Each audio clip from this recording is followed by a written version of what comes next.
화성시 정신장애인 지역사회 통합돌봄을 통해 본 현황과 과제라고 그냥 이름을 간단하게 지어봤는데요. 예, 제 발표를 시작해보면요. 우선은, 네, 저희 선도사업 배경은 아마 다들 익히 아실 거라서 그냥, 예, 간단하게 그냥 집어 넣어 봤는데요. 우선은 뭐, 워낙에 복지부에서 19년도 1월에 추진 계획이 발표가 됐었고, 예, 요런 로드맵을 가지고 지역사회 통합 돌봄을 하겠다라고 이제 발표를 했었었죠. 네. 그래서 선도사업 기본 모델은 이렇게 노인, 장애인, 정신질환자, 노숙인 이렇게 네 개의 모델을 이제 하겠다라고 해서 노인, 뭐 장애인, 정신질환자, 노숙인이었는데 사실 노숙인은 현재는 없는 상황이죠. 예, 이고 장애인이 2개 시군구, 정신질환자가 저희 화성시 1개 시군구, 그리고 이제 나머지가 다 노인이죠. 예. 네. 이렇게 있고, 그 다음에, 저희가 이제 왜 통합돌봄 사업을 해야 하는가에 대해서 이제 생각을 해보면, 우선 돌봄 문제의 이제 보편화가 예, 되었다라는 부분하고, 이제 두 번째로 평소 살던 집이 아니라 시설과 병원에서 지내야 하는 상황들이, 예, 요런 회전 현상이라든지, 이런 부분들이 사실은 노인이나 장애인이나 정신장애인 요 부분에서는 공통적으로 좀 나타나는 문제라고 좀 생각이 들었던 것 같아요. 그래서 사회적인 입원이 굉장히 많아졌고, 네, 이런 부분들이 통합돌봄이 필요한 부분들, 그리고 세 번째로 부족한 재가 서비스로 인해서 케어 욕구가 충족이 되지 않았고, 가족의 돌봄 부담이 굉장히 높아졌고, 그리고 네 번째로, 네, 사람 중심의 통합적 케어 제공에 대한 한계가 굉장히 높아졌고, 그다음에 다섯 번째로 급속한 노령화로 인해서 사회보장 제도의 지속 가능성이 굉장히 우려가 되는 상황들이었던 것 같습니다. 그래서 저희가 이제 슬로건을 정신장애인과 함께 사는 도시 화성시로 이제 이름을 지었었고요. 이 부분에 대해서는 사실은 같이 통합돌봄을 하고 있는 지역에서도 좀 지탄? 아닌 좀 저항을 받았던 것 같아요. 그때가 저희가 이 사업을 시작할 때가 이제 통합돌봄을 시작할 때가 이때가 이제 진주시에서 그 안인득 사건이라고 아마 아실 거예요. 그 방화를 빌랑가에서 일으켰고 그러면서 이제 나오시는 분들을 칼로 흉기로 이제 막 이렇게 살인을 했던 그 정신질환자 사건이 일어나면서 굉장히 사회적인 편견이 높아질 대로 높아졌었을 때 저희가 요 통합돌봄 사업을 이제 시작하게 되었고 그러면서 이 정신장애인과 함께 사는 도시라는 요 슬로건을 내놓으니 통합돌봄을 시작한다고 이제 복지부에서 교육을 시작하고 막 했을 때 요 같이 시작하는 지역에서 공무원분도 이게 말이 되냐? 정신장애인과 함께 산다고 니네 도시에서 얘기해봐라. 뭐 시민들이 가만히 있을 것 같냐? 뭐 이렇게도 막 저희가 얘기를 직접적으로 들었었던 네, 이렇게 그런 슬로건이기는 했었거든요. 네. 하지만 저희는 지금도 이걸 비전으로 계속해서 사업을 하고는 있습니다. 저희는 크게 3가지 목표를 가지고 사업을 시작을 했고요. 우선 첫 번째는 장기 입원 정신질환자의 지역사회 복귀 기반 조성. 네, 장기 입원 정신질환자가 지역사회로 복귀할 수 있는 기반을 조성하겠다. 그리고 두 번째는 지역사회에 방치되어 있는 정신질환자를 찾아가는 서비스를 만들겠다.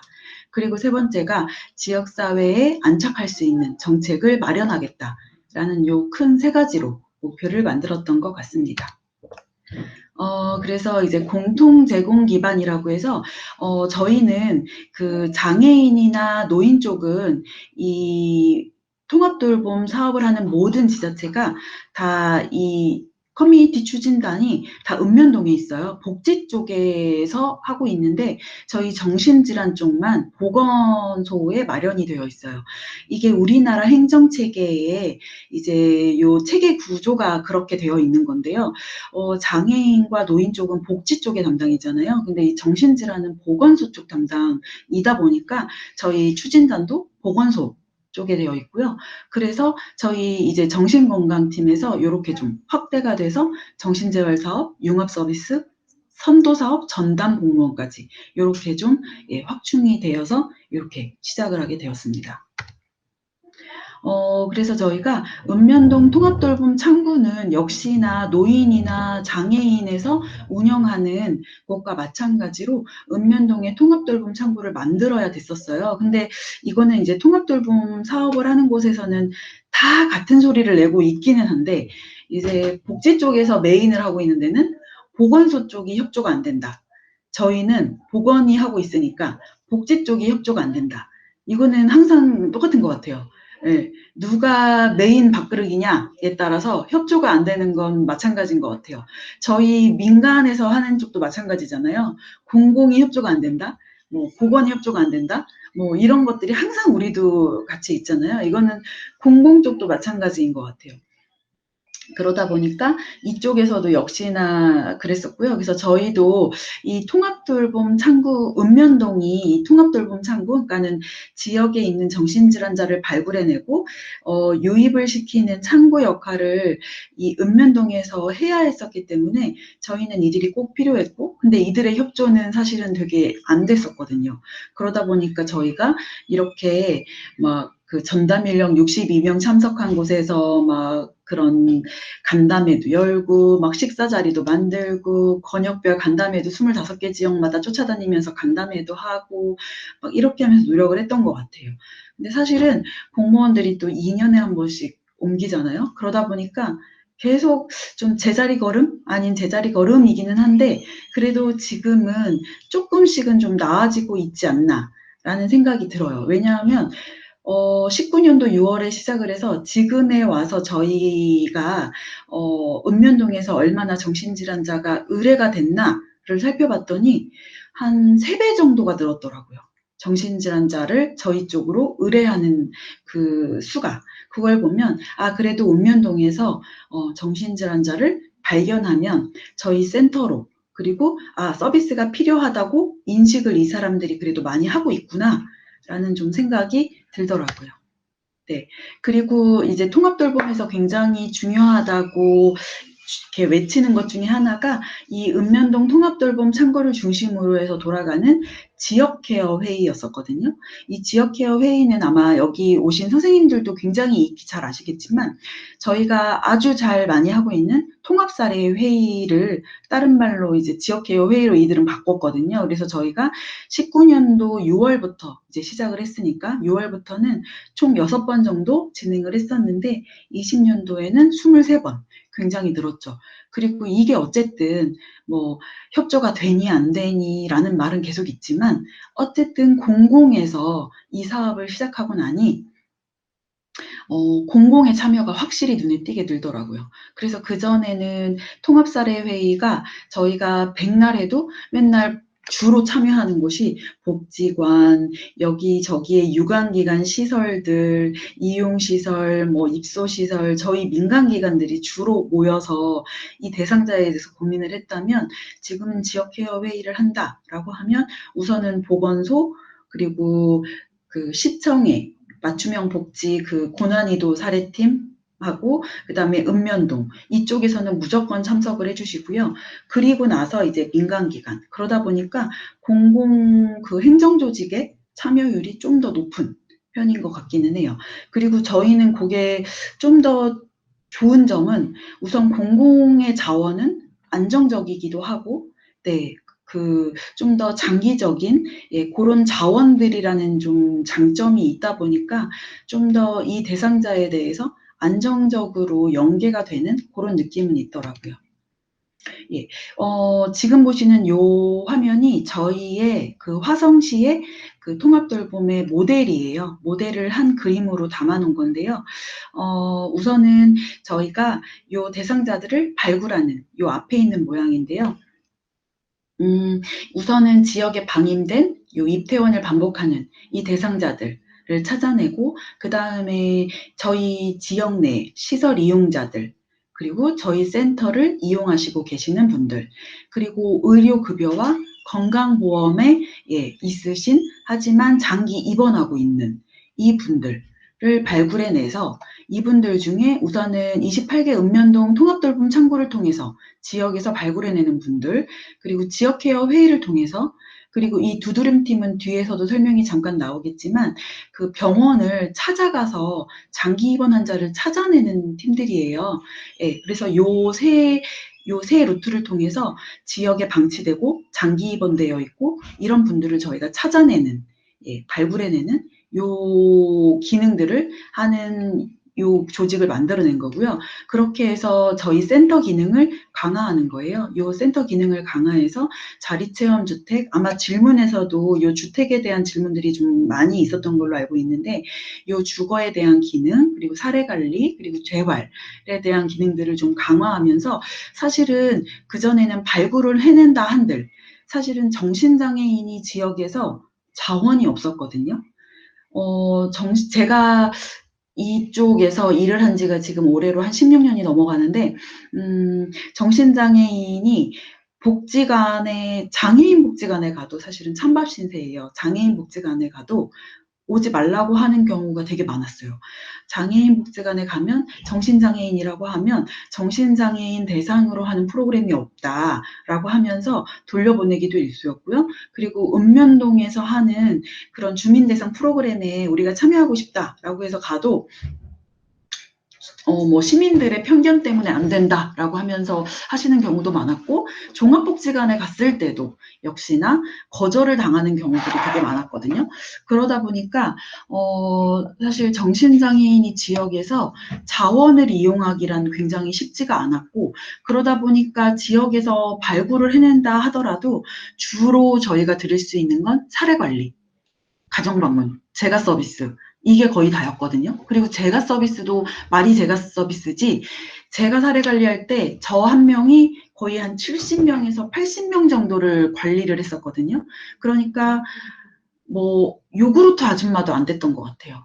저는 거의 정수기 코디라고 생각을 했었거든요. 그러니까 제가 관리하는 대상자도 주소도 갈 때마다 다시 확인해야 되고, 갈 때마다 이분의 개인력을 확인해서 이분이 아버님이 살아계셨던가 돌아가셨던가를 다시 한번 확인해야지 괜히 갔다가 실수할 수도 있고, 이런 상황들이 반복되기도 했었고, 이제 그러다 보니까 사실 제가 서비스라는 건 거의 없죠. 그냥 겨우겨우 한 2, 3개월에 한 번 가서 약을 드시는지, 외래는 잘 다녀오셨는지, 겨우겨우 그냥 명맥만 이어갈 뿐, 이런 정도의 서비스였다면 저희가 이제는 1대 30으로 해서 좀 밀착 서비스를 제공하겠다.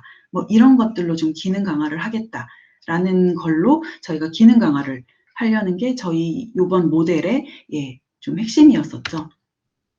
그래서 이제 앞에서 설명드렸던 저희 대상 규모가 이렇게, 저희 이제 화성시에 등록되어 있는 정신장애인의 수 930명 중에 저희 센터에 등록되어 있는 분들 제외한 580명을 매년 이건 하고 있는 건데요. 이분들한테 전화해서 센터 서비스에 대해서 정보 제공하고, 정보 제공해서 혹시나 서비스에 동의하시는 분들은 찾아뵙고 동의서 쓰고, 그래서 저희 센터로 유입시키고, 그리고 장기 입원자 중에 의료급여 명단 있으신 분들은 화성시에 장기 입원 급여 센터가 따로 있어요. 그 급여 관리 센터의 분들하고 같이 가서 장기 입원자분들을 만나서 혹시나 퇴원이 가능하신 분들은 또 퇴원을 유도하기도 하고, 그리고 저희 센터에 등록되신 분들, 그리고 이제 지역에 혹시 방임되거나, 그리고 사실 여기에 장기 입원 중에 보험이라고 되어 있는데, 저희가 통합돌봄을 하면서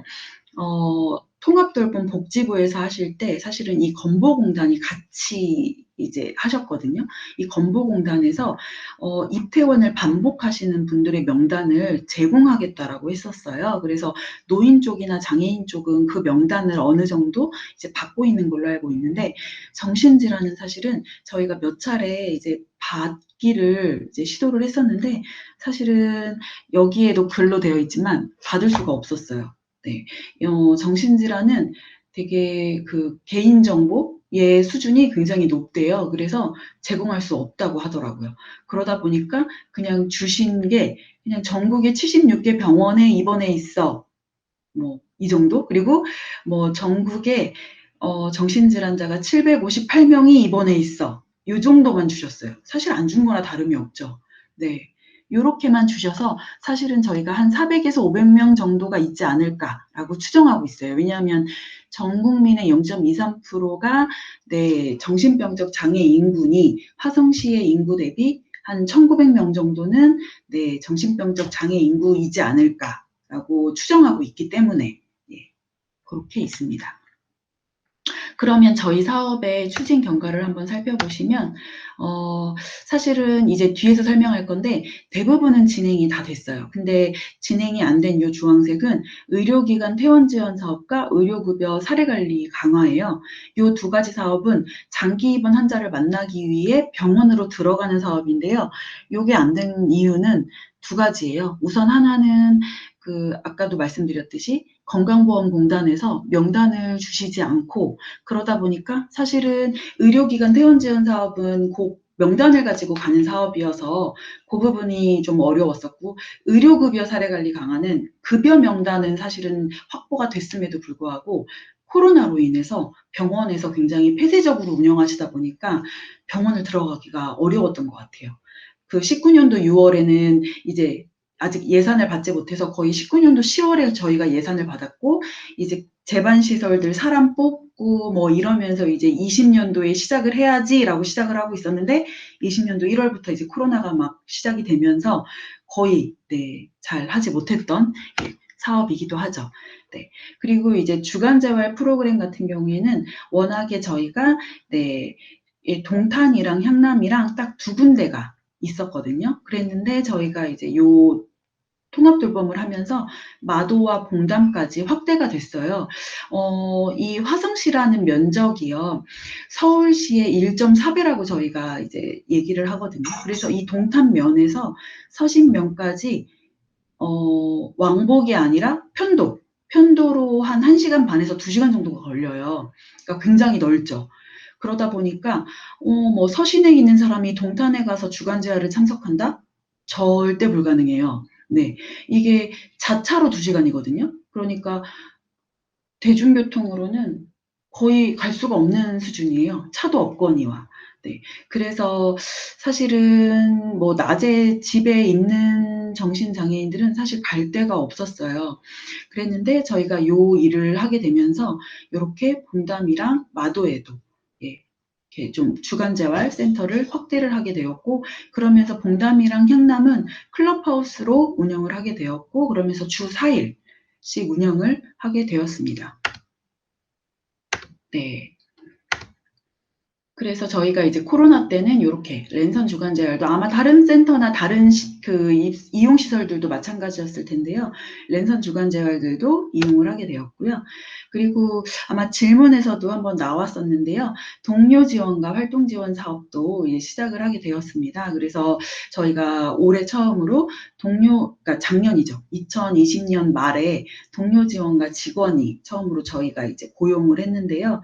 2020년도에 6명을 처음으로 수료를 했고요. 올해도 이제 심화 교육도 하고 저희가 활동을 계속 하고 있어요. 그래서 이렇게 진행을 하고 있는데 저희가 요 질문을 한 분께서 올려주셨더라고요. 요걸 같이 그냥 이어서 말씀을 드리면 사실은 동료 지원가들이 투입되면서 효과 정도라고 해서 뭐 이렇게 객관적인 수치 같은 건 없어요. 사실은 6명이 수료를 하셨고 4명이 활동 예정인데 이 중에 2분은 취업을 하셨어요. 한 분은 저희 센터에 취업을 하셨고 한 분은 외부에 있는 장애인 복지관의 동료 지원가로 취업을 하셨어요. 그래서 2명이 활동을 하셔야 되는데 그중에 또 한 분은 재발을 하셨어요. 스트레스가 좀 과해지셔가지고 다시 재발을 하셔서 당분간은 동료 지원가 활동을 중단을 하신 상태이고요.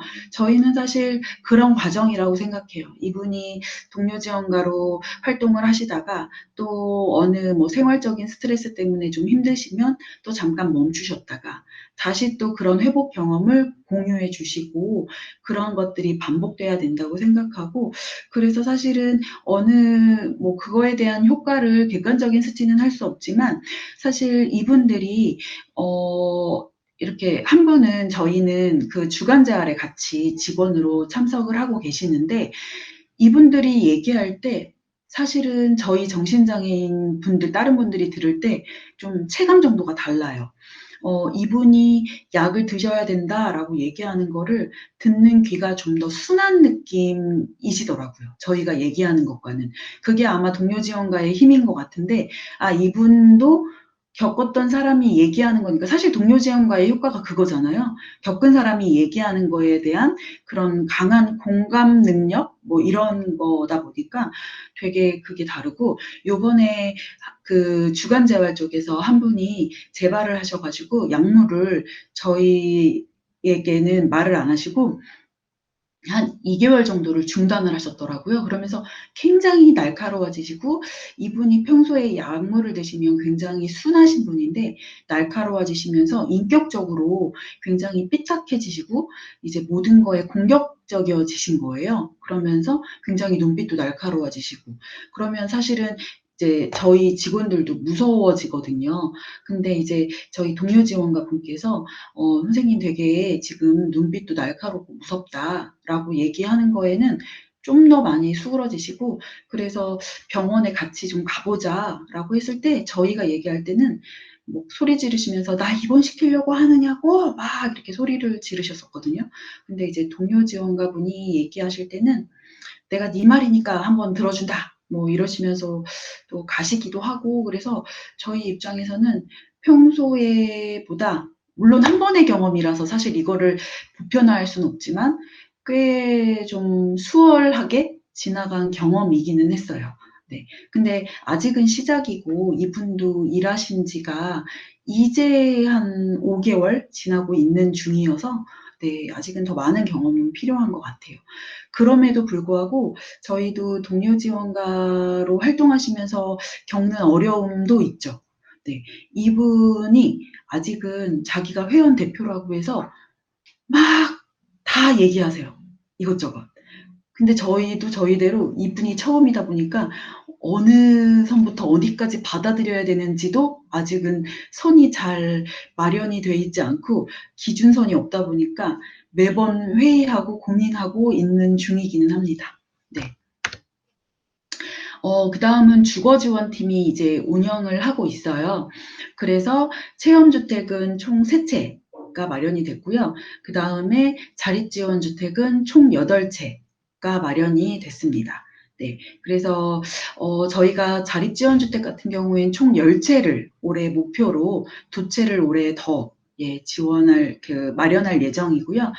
자립체험주택 같은 경우에는 현재 그 한 채는 위기쉼터로 또 활용을 하고 있어요. 그래서 자립체험주택 3호 같은 경우에는 저희 이 주거지원팀이 사무실로도 이용을 하고 있고요.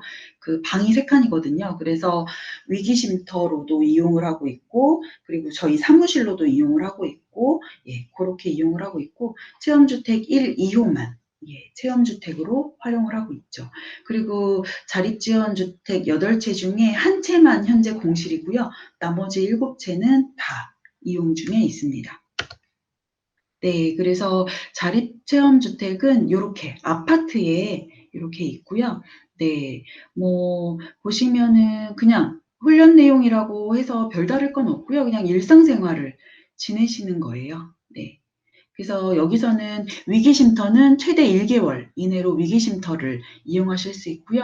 여기에서는 그 자립체험주택은 최대 6개월까지 이용하실 수 있으세요. 여기서는 가구 및 가전 등 다 제공해 드리고요. 일상생활에 필요한 비용들도 다 제공해 드려요. 자기가 필요한 옷가지들은 물론 자기가 가지고 오셔야 되지만 그 외에 필요한 먹는 거, 뭐 전기세, 뭐 수도요금, 관리비 이런 거 다 저희가 내드려요. 네. 네, 요건 영상인데요. 같이 한번 잠깐 보실게요.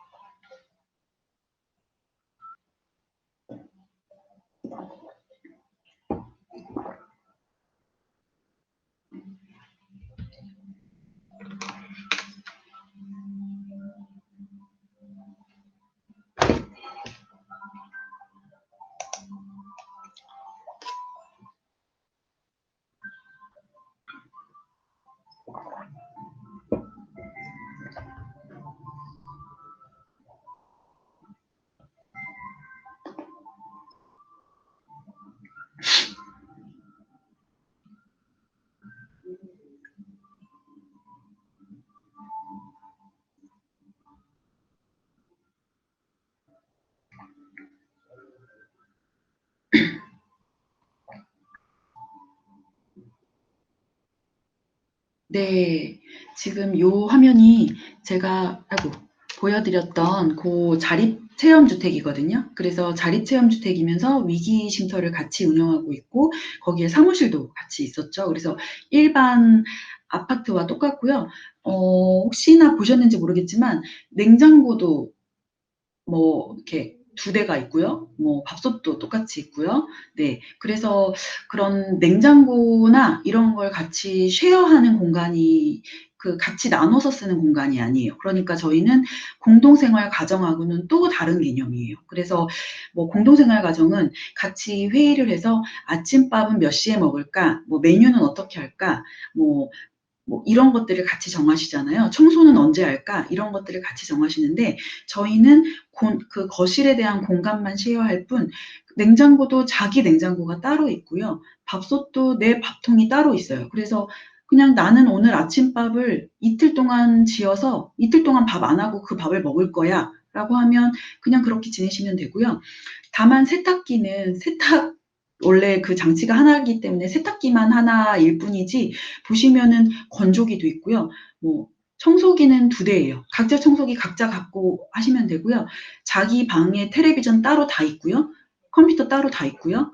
뭐 다 각자 있어요. 네. 그래서 자기가 알아서 자기 독립 생활을 자기 집에서 경험하신다고 생각하면 돼요.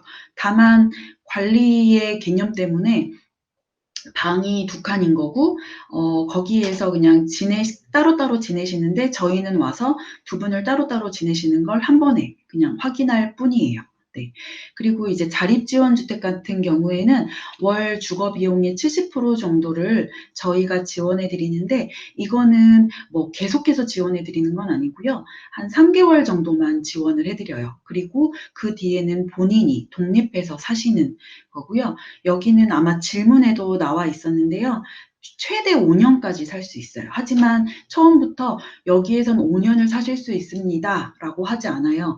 1년마다 재계약을 하셔야 되고요. 그러기 때문에 저희 관리하는 직원의 그런 얘기들을 잘 지켜주셔야 되고요. 그것들이 또 저희의 무기가 되는 것 같아요. 이분이 지원주택이기 때문에 저희는 체험주택은 사실 거의 일주일에 한 번씩 꼬박꼬박 가보기도 하고 많게는 아침 저녁으로도 가서 사실 자립체험주택이 지원주택보다 그 전 개념이어서 같이 가서 필요할 때는 뭐 직원이 가서 자기도 하거든요. 방 한 칸에서. 근데 지원주택은 사실은 훨씬 더 독립의 개념이 크기 때문에 한 달에 한 번을 가기도 하고 이제 그러는데 그러다 보면 저희가 원하는 규칙이나 이런 걸 전혀 안 지키실 수도 있어서 이걸 그냥 처음부터 5년을 사실 수 있습니다라고 하면 여기 내 집이니까 이제 내 맘대로 하면서 뭐 보여주지도 않으시고 약물 관리나 이런 거 전혀 안 되시고 하면 네, 전혀 관리가 안 돼서 저희가 1년마다 재계약을 해야 된다. 그러려면 우리의 규칙을 같이 잘 지켜주셔야 된다. 뭐 이런 것들도 하고 있고요. 네, 그렇게 진행을 하고 있습니다. 네. 자립정착지원금은 이게 워낙에 장애나 노인 쪽에서는 뭐 안전장치나 이런 것들 때문에 개보수나 이런 부분들이 예산이 많이 되어 있는데 사실 정신장애인은 이 활동에 대한 제한이 많이 없다 보니까 사실 이쪽에서는 전혀 한 번도 지원이랄 게 사실 없었어요. 그러다 보니까 화성시는 물론 동탄이라는 완전 신도시도 있지만 농촌이라는 완전 시골도 있거든요. 그래서 굉장히 심한 여기에 사진에서도 노후된 지붕이 있지만 완전히 저렇게 구멍이 뻥 뚫려서 안에서 그냥 판넬만 대놓고 사시는 곳도 있고 거의 무너지려고 해서 집안에다가 막 무슨 대나무 같은 거 대놓고 사시는 곳들도 있거든요.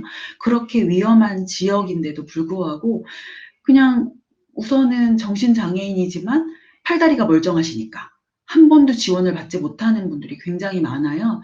그래서 요번에 통합돌봄 사업을 진행을 하면서 요렇게 근데 많이는 못하고요. 한 8가구 뭐 이렇게 9가구 이렇게 공사 진행을 했었고요.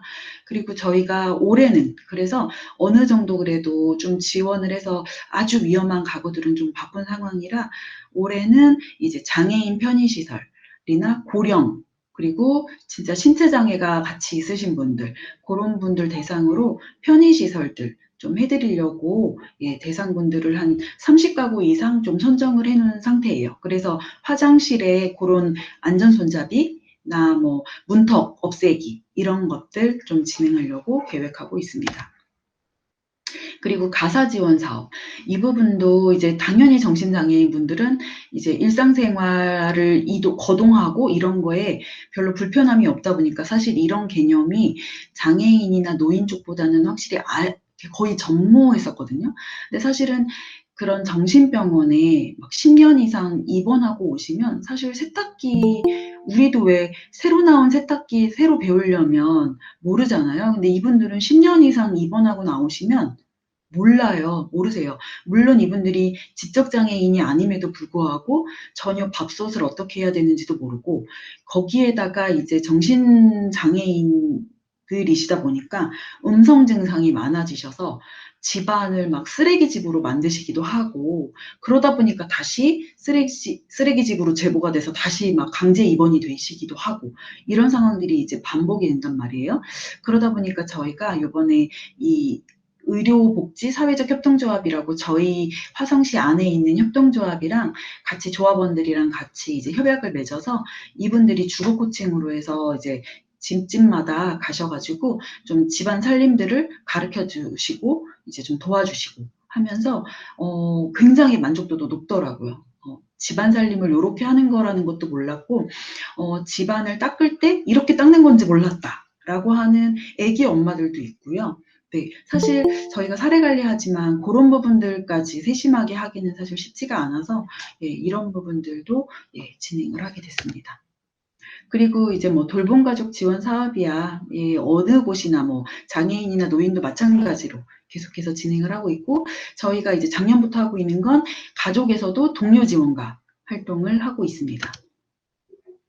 그 다음이 이제 위기 대응 서비스인데요. 저희는 위기 대응 팀이 따로 있어요. 그래서 위기 대응 팀에서 이렇게 아침 9시부터 밤 10시까지 현장 출동을 하고 있어요. 그래서 경찰이나 소방에서 요즘에 워낙에 이제 정신질환 문제로 인해서 현장 출동을 요청하는 곳들이 많아지다 보니까 이렇게 즉시 출동 을 위해서 이렇게 하고 있고요. 점점 많아지고 있죠. 저희가 18년도 6월부터 위기대응팀이 운영이 됐는데 요 당시만 해도 사실은 132건 정도였다라고 하면 19년도, 20년도에는 굉장히 많이 늘어났죠. 네.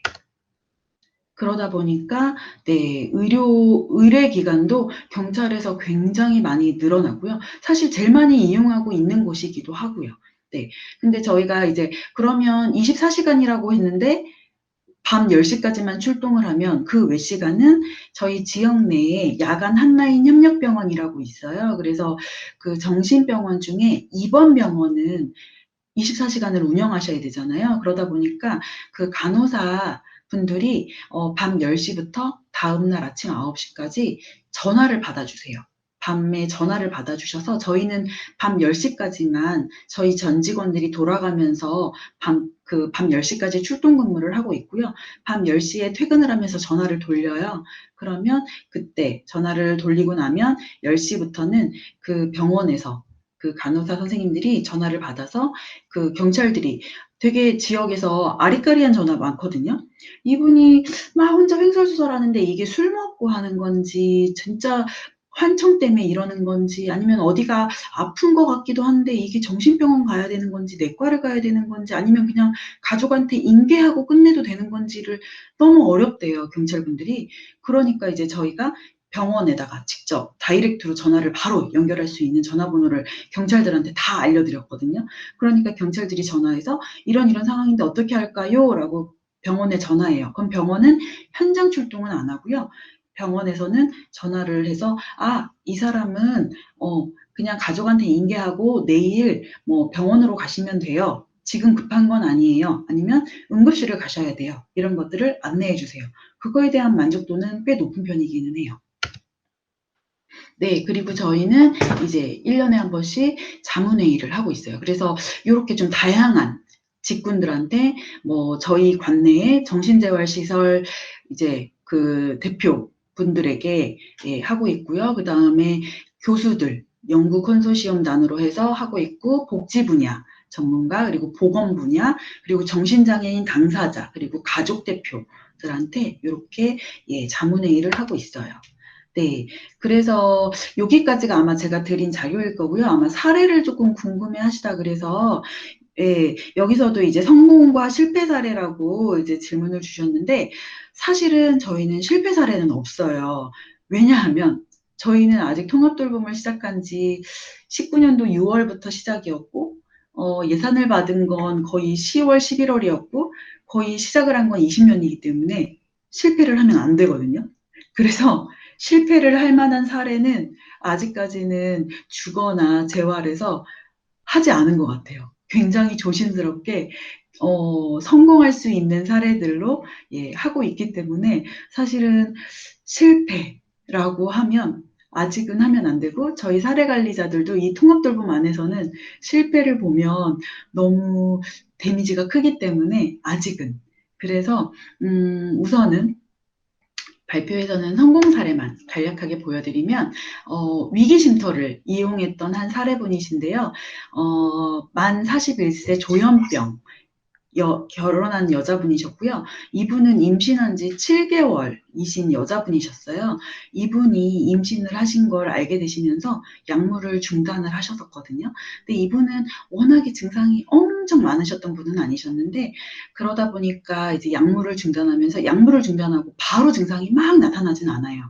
근데 이제 증상이 한 3개월 정도 지나니까 슬슬 나타나셨던 거죠. 그러면서 주변에서 이제 눈치를 채셨던 거죠. 그러다 보니까 환청이나 환시가 점점 나타났고 그러다 보니까 남편하고 별거를 하게 되고 남편이 몰랐던 거예요. 정신과적 증상이 있었던 걸 모르고 결혼했다가 이 여자도 속이고 결혼을 했었는데 자꾸 이상해지니까 남편이 이제 별거를 해버린 거예요. 그러니까 이 여자분이 죽고 싶은 생각이 나타났고 그러면서 친정 식구들로부터 이제 의뢰가 된 거예요. 그래서 저희가 지역케어 회의를 했고요. 친정집에서 지내는데 높은 아파트에 사셨거든요. 근데 자꾸 죽고 싶다는 생각이 드니까 친정 식구들이 다 일을 하는데 이 여자분을 지키기 위해서 누군가는 직장을 그만두고 이분을 지켜야 되는 상황이 됐고 그러기에는 또 집안이 또 이렇게 뭔가 망가지는 느낌이 들잖아요. 일상생활을 할 수가 없는 상황이 되니까 그래서 이제 위기쉼터를 이용하자라는 결정이 났어요. 그래서 저희가 이제 정신과적 치료 개입과 증상 모니터링 때문에 아주대학교 외래를 다니게 됐고 그러면서 약물도 복용을 하게 됐어요. 그래서 이 아주대에서 이 산부인과랑 정신과 협진을 하게 됐고요. 그러면서 저희가 지역사회 자원 연계도 이분이 이제 남편하고 별거하면서 막 이혼한다고 남편도 이혼한다 그랬었거든요. 그래서 장애인 권익옹호기관, 그래서 모자보호 시설도 이제 탐색을 했었고, 향남 우사무소에서 마을 변호사 또 연계를 했었고, 이제 뭐 보건소 통해서 뭐 이제 임산부 등록하고 뭐 이런 부분들도 했었고, 그렇게 진행을 했었고, 그다음에 일상생활 훈련이나 고 위기쉼터에서 출산 준비랑 건강관리 프로그램도 이제 위기쉼터에서 진행을 했었고, 그랬었는데 2020년 5월 17일 날 출산을 했어요. 출산을 하고 친정 오빠 집에서 산후조리를 했는데 아기를 막상 딱 낳고 남편이 보러 온 거예요.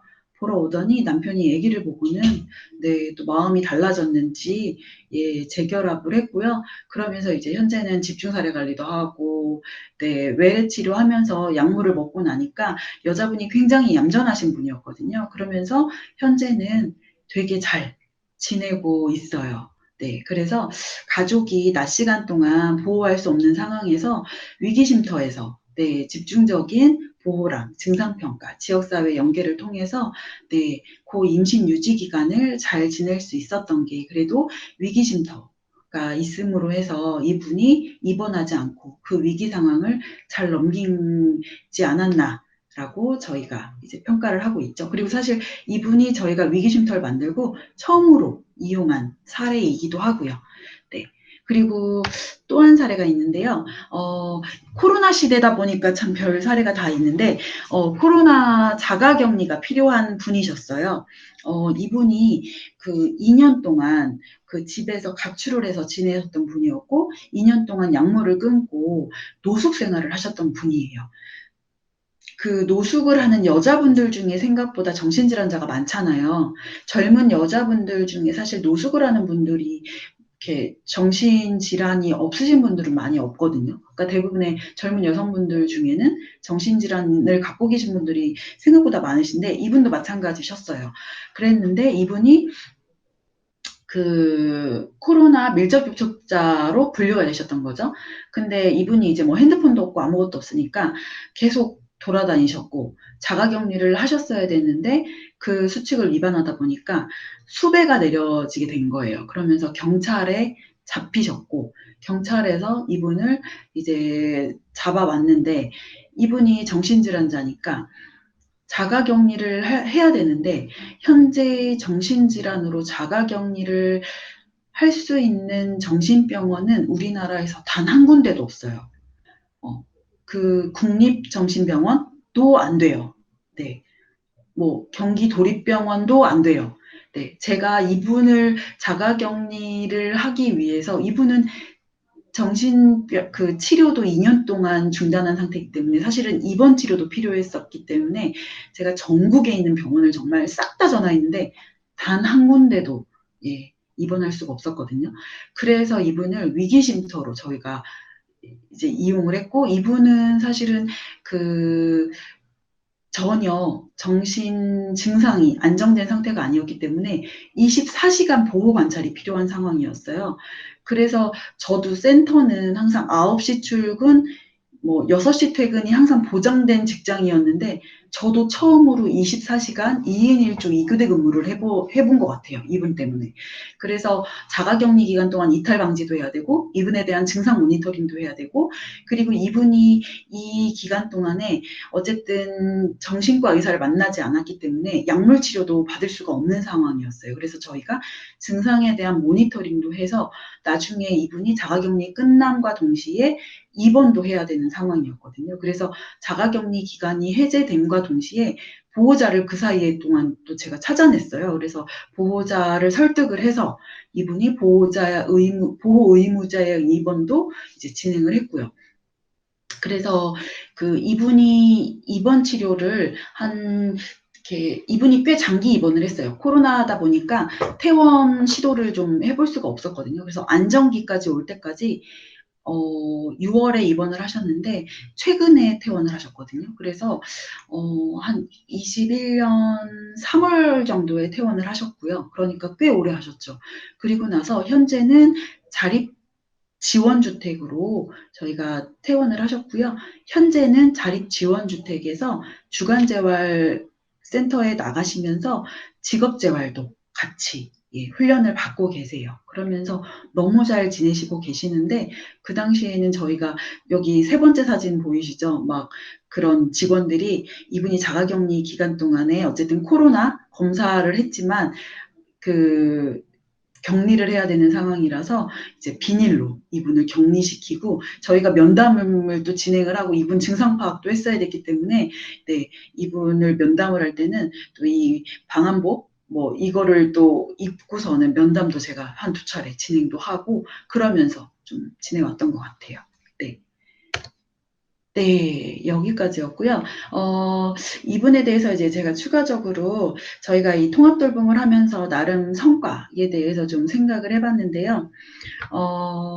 사례관리자의 목소리, 저희가 이 통합돌봄을 하면서 저희 직원들이 그 적극적인 사례관리가 가능해졌다. 그동안에는 사례관리를 하면서 정말 집을 왔다 갔다 왔다 갔다. 그냥 아까도 제가 잠깐 우스갯소리로 뭐 정수기 관리자 같다라고 이제 얘기만 했었는데 지금은 업무 부담이 1대 70에서 1대 25로 낮아지면서 사례관리 시간이 굉장히 많이 늘어났고 그러면서 실질적인 ISP 그러니까 개인의 그런 서비스 플랜이 좀 가능해졌고 그러면서 그 자원의 양도 많이 늘어났어요. 네, 그리고 읍면동과의 긴밀한 협력이 많이 늘어났고 그리고 다양한 자원을 확보해서 예, 소비자들이 굉장히 예, 이제 좀 많이 좋아지다 보니까 정신장애인의 등록이 많이 증가되고 하지만 일이 많아지고 부담도 커지고 네. 그런 부분들이 있고 이런 지역 케어 회의 굉장히 많이 늘었죠. 네, 그러면서 참여 기간이 굉장히 많이 늘었어요. 지금은 저희가 내일 만약에 응급 사례가 들어온다. 그러면 저희가 예전에는 뭐 한 달을 텀을 두고 회의를 했었다면 지금은 당장 응급이 들어오면 내일 회의를 해도 바로 뭐 시청, 뭐 읍면동에서 오시라고 하면 바로 좀 올 수 있는 그런 체계들까지 만들어진 부분이 있는 것 같아요. 네. 그렇게 해서 좀 참여 기간이 정말 많이 늘었다는 거. 네. 그리고 아까 자원이 많이 늘었다라는 거. 이 부분은 사실 저희가 이렇게 막 노리고 사실은 했던 건 아닌데, 이제 와서 좀 이렇게 에미스라고 그 부분을 확인을 해보니 이렇게 많이 늘었더라고요. 그래서 개별 상담의 서비스율이 이렇게 많이 늘고 자원 조정의 수가 한 3배 이상 늘고, 네. 그리고 외부 의뢰도 많이 늘고요. 네. 그러니까 저희 직원들이 저희의 그 등록 대상자를 외부로 많이 의뢰도 하고, 네. 그리고 투입 예산도 많이 늘었죠. 예전에는 저희 1인당 뭐 97,000원 정도였, 얼마지? 네, 투입 예산이 59,000원 정도였다면, 네, 지금은 125,000원, 뭐 이런 식으로 많이 늘었다. 그리고 지역사회 통합돌봄의 장점이 그래서 뭐냐라고 하면 우선은 장기 입원 문제에 대해서 적극적인 방안을 모색했다. 네, 모색했다. 의료급여는 절반의 성공. 예, 시도는 했거든요. 해봤거든요. 병원도 들어가 봤어요. 적극적으로 못 해봐서 그렇지 코로나 때문에. 네, 하지만 의료보험은 자극만 해봤어요. 보험공단에 공문도 써봤고요. 목소리도 내봤고 간담회도 해봤어요. 네, 물론 그리고 공문을 통해서 안 된다라는 답도 받았어요. 그랬기 때문에 자극은 해봤죠. 네. 그리고 두 번째로 총 인원 대비 서비스를 추계도 해봤죠. 그래서 그런 서비스 제공에 대한 증가를 고민도 해봤고, 그리고 위기 개입팀을 운영을 했죠. 네, 적극적인 지역사회 대응을 위한, 네, 그리고 주거 서비스를 제공을 했고요. 그리고 정신재활 서비스 접근성이 업그레이드 됐고, 읍면동 협력 체계가 구축이 됐죠. 이런 것들이 장점이라면 당연히 단점도 있죠. 네. 보건복지 협력의 한계는 계속 있는 것 같아요. 네. 그리고 탑다운 방식, 이게 통합돌봄이다 보니까 확실히 위에서 아래로 내려오면서 지자체 차원의 노력으로는 확실히 한계가 있고요. 보건소가 운영하는 거는 확실히 좀 한계가 있는 것 같아요. 확실히 행정보다는 복지가 힘이 약하잖아요. 우리가 왜 시청에만 들어가도 알 수 있잖아요. 행정보다는 복지가 힘이 약한데 복지보다는 보건소가 더 힘이 약한 것 같아요. 네. 그리고 정신장애인에 대한 정책 의지가 확실히 부족해요. 통합돌봄을 해봐도 노인 중심이기 때문에 아마 그 대구도 장애인 쪽에서는 너무 잘 아실 텐데 노인 중심이라고 항상 하시잖아요. 노인 중심이다 보니까 정신장애 쪽은 더 이제 저희 지역 한 군데다 보니까 확실히 더 어렵고요. 네, 그리고 코로나19가 확실히 더 어렵게 만든 것 같아요. 네.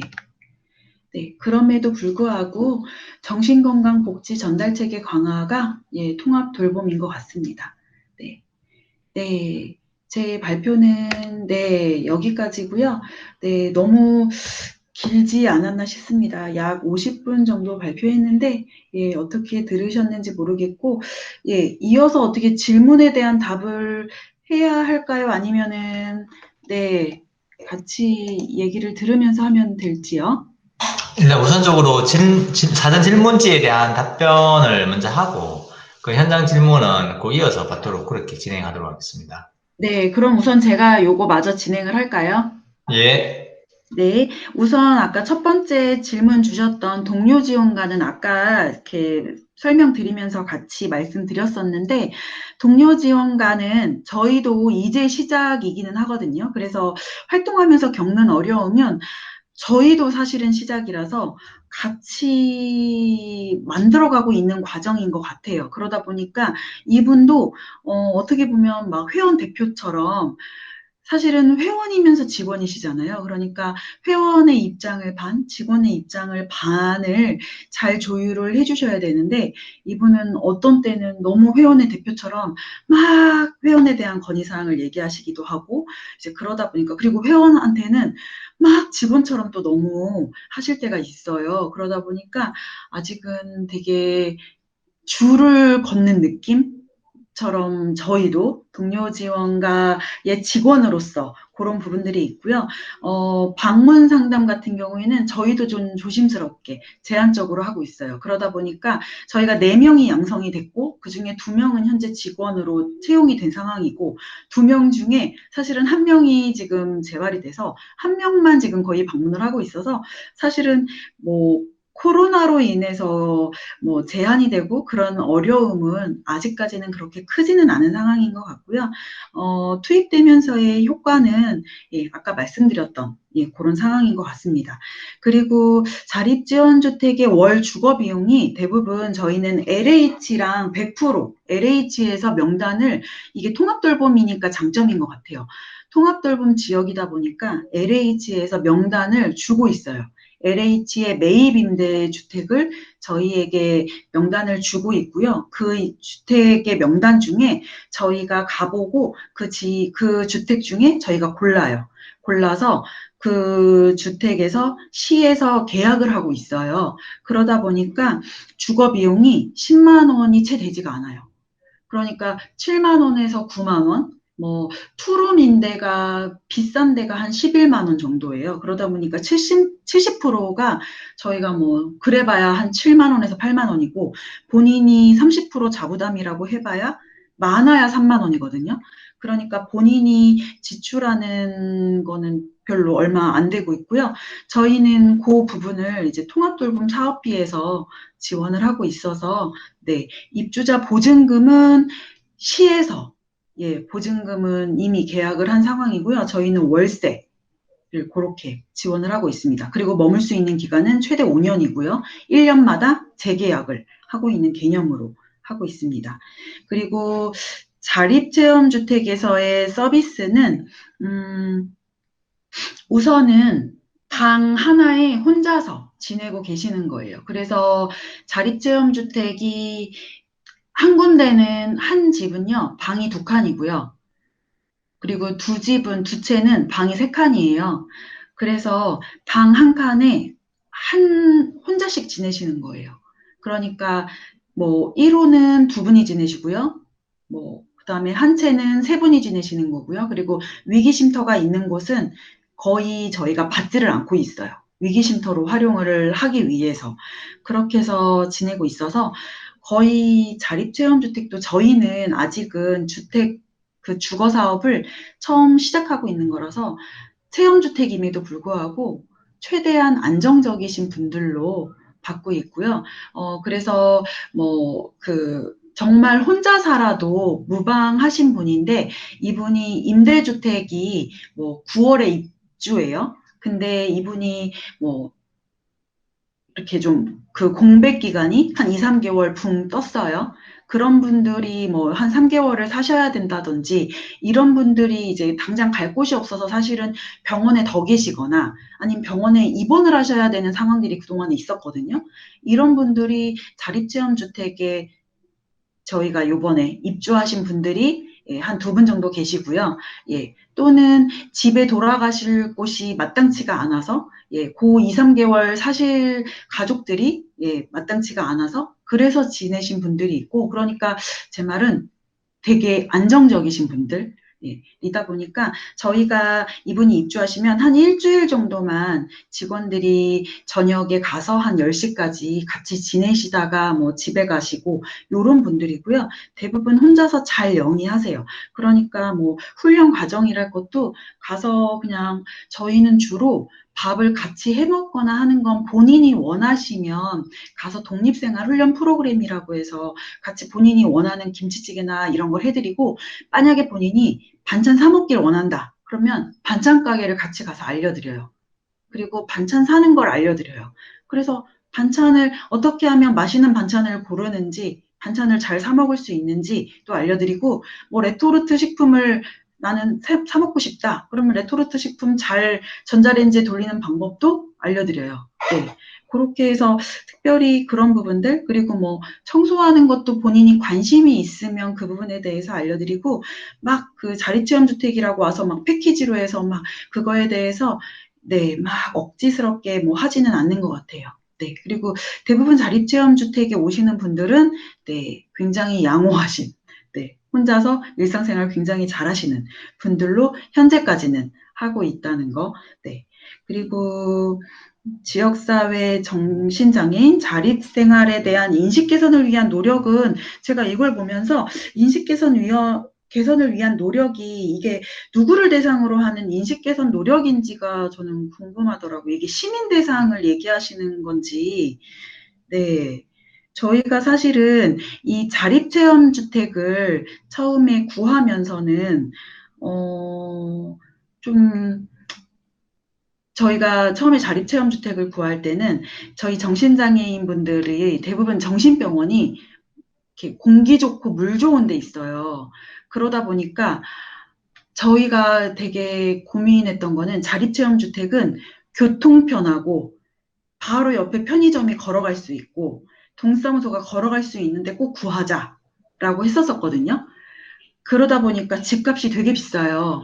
월세가 되게 비싸요. 자립체험주택이 월세가 80만 원에서 100만 원씩 내는 아파트를 구했어요. 저희가 아까 보여드렸던. 근데 그러다 보니까 단점이 있더라고요. 바로 옆집이나 앞집에 사람들이 너무 많이 사는 거예요. 네. 그러다 보니까 이게 한편으로는 증상이 많으신 분들이 가면 입주민들의 반발이 또 너무 심할 것 같은 거예요. 그러니까 또 저희가 실험적인 분들을, 도전적인 분들을 보내기가 저희도 겁이 나잖아요. 처음으로 하는 사업인데. 그러면은 이 시에서 처음으로 하는 사업인데 처음부터 너무 시민들의 저항을 받으면 시에서는 아 뜨거 하면서 바로 접을 수도 있잖아요. 근데 저희 입장에선 사실 그건 절대 좋은 일이 아니거든요. 나중에 한참 무르익어서 해볼 만큼 해보고 시에서도 아, 이 정도는 괜찮아. 뭐 몇 년 해보니까 이 정도는 잘 넘어갈 수 있어. 라고 해볼 만큼 해보고 그 정도에서 시도를 해봐도 괜찮은데 처음 시작했는데 갑자기 막 지역에서 데모 일어나고 지역에서 갑자기 플랜카드 걸리면서 반대한다 이러면 갑자기 시에서 우리 안 된다. 철수하자. 이래버리면 사실 저희 입장에서는 좋을 게 하나도 없기 때문에 그래서 사실은 굉장히 양호하고 잘 지내는 사람으로 시 공무원들한테도 보여주는 게 저희 입장에서는 필요했거든요.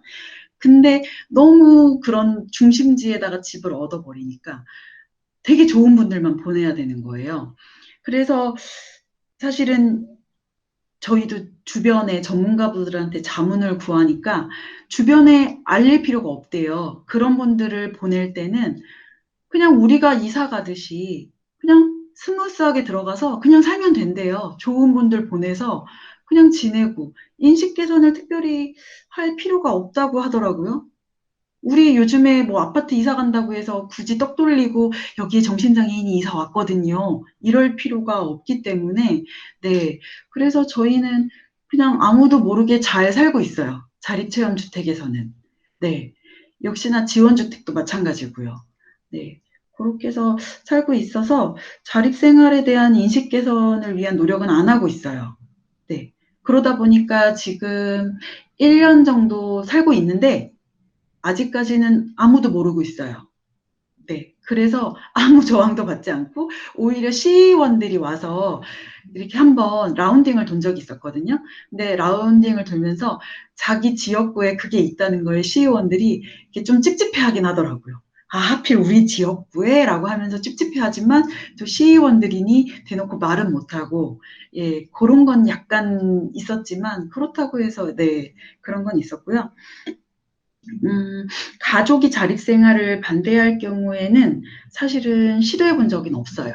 예, 저희는 사례가 아직까지는 뭐 20사례가 넘지가 않거든요. 자립지원주택도 8, 7사례 정도이고요. 그리고 자립체험주택도 총 10사례가 안 되기 때문에 가족들이 동의하는 경우에 최대한 안정적이신 분들로 해서 시도를 해보고 있어요. 그리고 가족들이 반대하는 경우, 그러니까 반대까지는 아니지만 우려하시는 분들이 있었어요. 과연 될까? 하는 분들은 자립체험주택에서 저희가 요즘에 시도하고 있는 게 뭐냐면 일주일 자보기 그리고 3일 자보기 하고 있어요. 그래서 자립체험주택에서 이제 독립을 준비하셔야 되는데 가족들이 막 80세 노모신데 50살 먹은 아들내미를 데리고 지금도 밥을 해 먹이면서 그러면 결국에는 이 할머니가 저희가 최근에도 아들이 30살인데 어머님이 워낙에 간질이 있으셨거든요. 근데 어머님이 갑자기 돌아가신 거예요.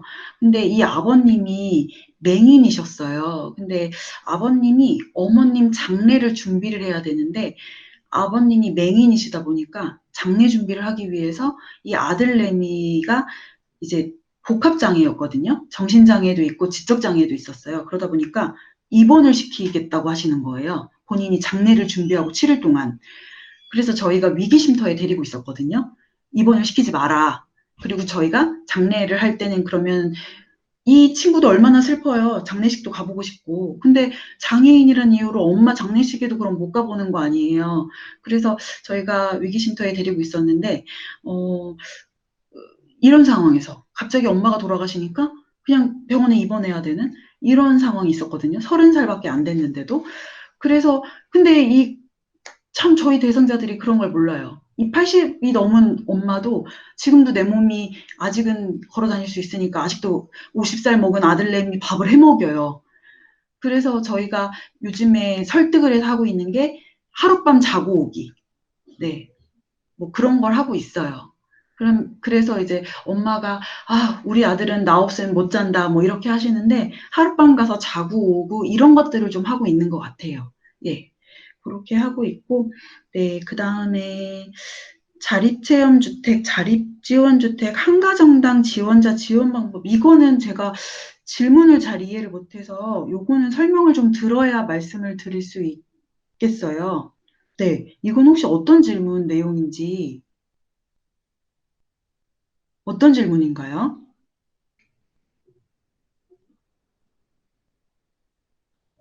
네. 혹시, 지금 질문하셨던 분이 참석을 안 하셔가지고. 아, 네. 이거는, 네.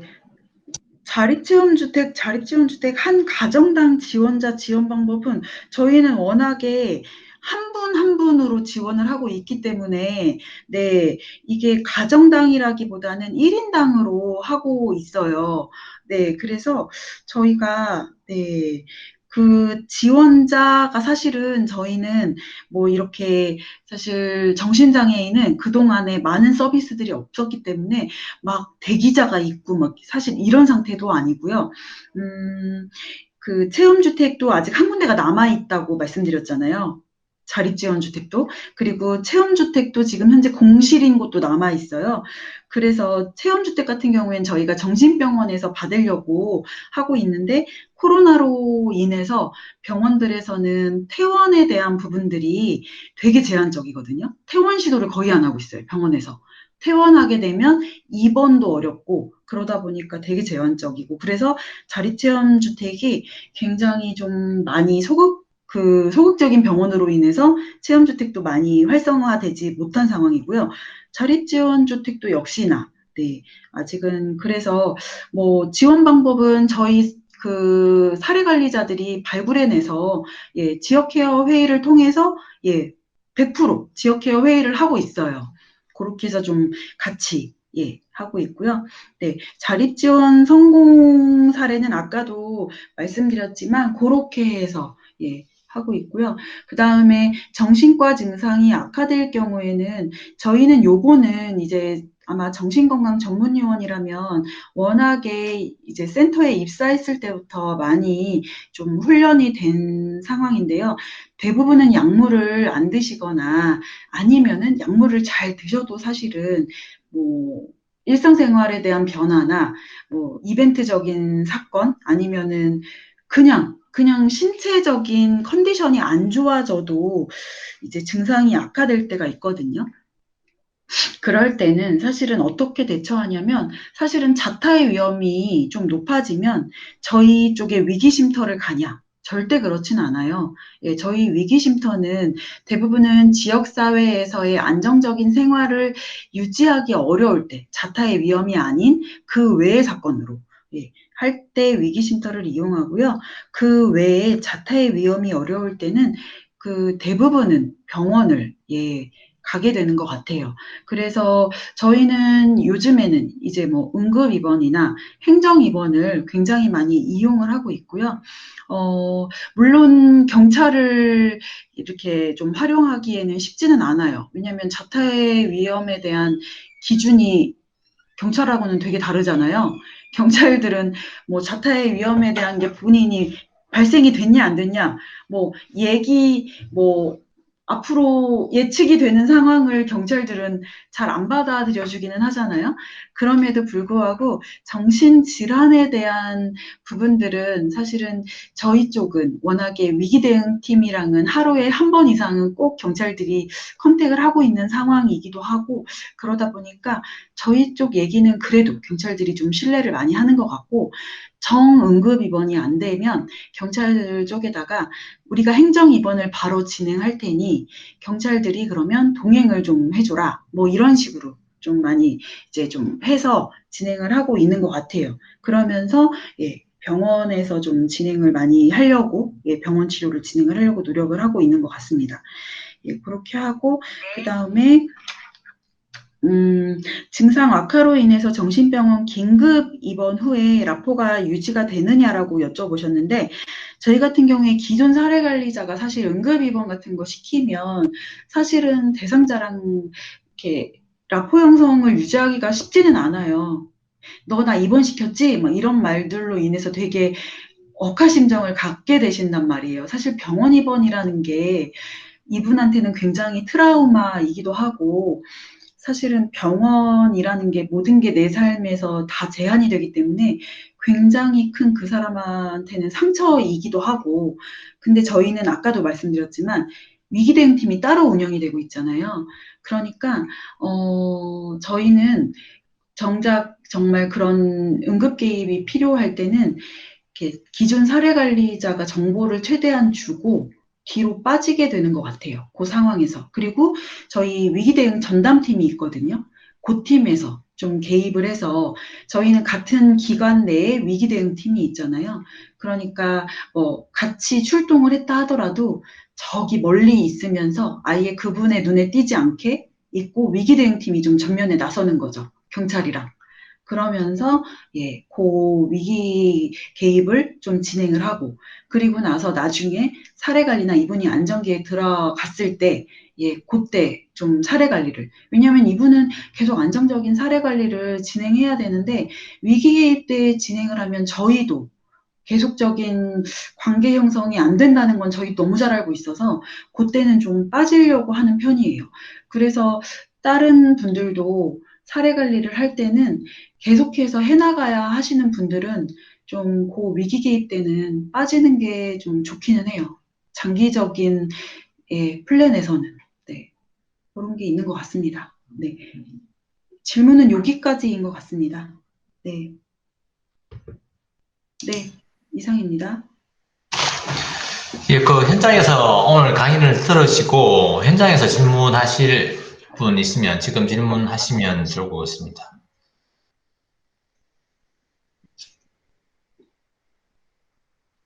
없으신가요?